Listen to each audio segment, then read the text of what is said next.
Welcome to Tenor Tech, where I solve the problems you didn't even know you had.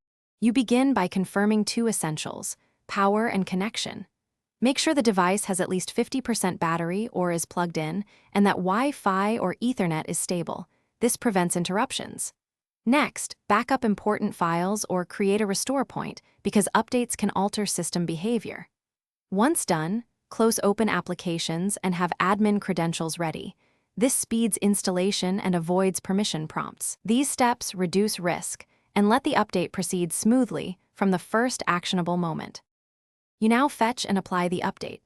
Open Settings and go to Updates, then click Check for Updates. If available, hit Download.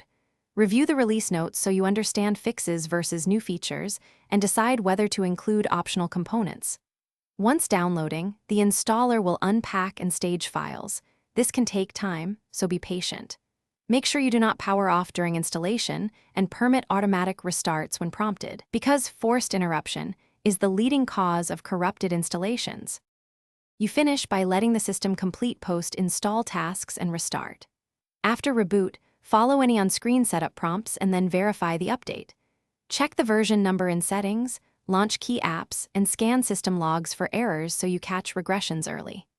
If something goes wrong, slow boot, app crashes, use the restore point or rollback option to revert or reinstall the update package after troubleshooting drivers. This troubleshooting step usually restores stability quickly and prevents extended. Thanks for watching. Subscribe to keep your life in tune.